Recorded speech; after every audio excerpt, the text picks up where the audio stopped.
მოდი ვისაუბროთ გენეტიკაზე. ნებისმიერ ადამიანს, მათ შორის მეც და თქვენს, გენეტიკაში გვაქვს 23 წყვილი ქრომოსომა. 23 მამის მხრიდან, 23 დედის მხრიდან.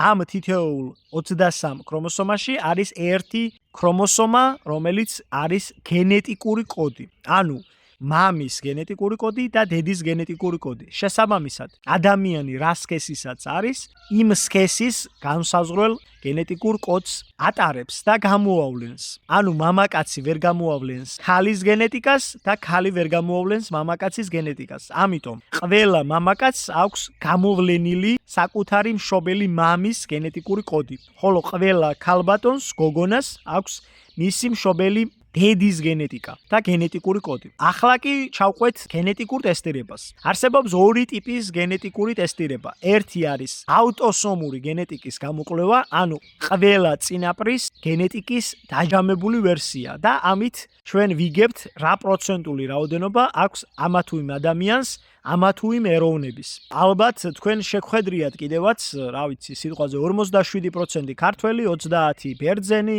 15 სხვა და ასე შემდეგ და ასე შემდეგ. მსგავსი ვიდეოები. მე მინდა გითხრათ, რომ მსგავსი ტესტირება, ანუ ავტოსომური ტესტირება არის სიცრუე და სიყალბე და ადამიანების მოტყუება. იმ მარტივი მიზეზის და გამო, რომ მამაკაცს აქვს Y-DNA, ქალბატონს აქვს მეტა-DNA. შესაბამისად, Y-DNA და მეტა-DNA-ის დაჯამება ასე პირდაპირ არ შეიძლება. მარტივად რო აგიხსნათ, Y-DNA R1B უდრის მეტა-DNA H-ს, ანუ H-ს. Y-DNA G უდრის მეტა-DNA U-ს. Y-DNA N უდრის მეტა-DNA W-ს. Y-DNA J უდრის მეტა-DNA T-ს. და ეს ყველაფერი სამწუხაროდ ათეისტი მეცნიერებისთვის თუ გენეტიკოსებისთვის არის აბსურდი. რასაც მე ვყვები. ანუ ისინი არ აღიარებენ იმას, რომ Y-DNA G უდრის მეტა-DNA U-ს. დარასაკურველია მათი გავრცელების არეალი განსხვავდება ერთმანეთისგან. ანუ სიტყვაზე Y-DNA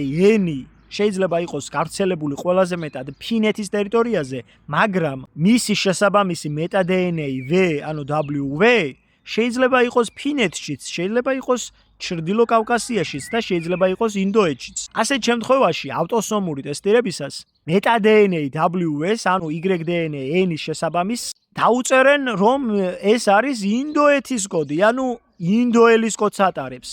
და სინამდვილეში ის ადამიანი ატარებს ფინელის კოდს, ანუ მეტა-DNA V აქვს ამოსული გენეტიკაში და არის Y-DNA N-ის შესაბამისი. და ამას არ გეტყვიან.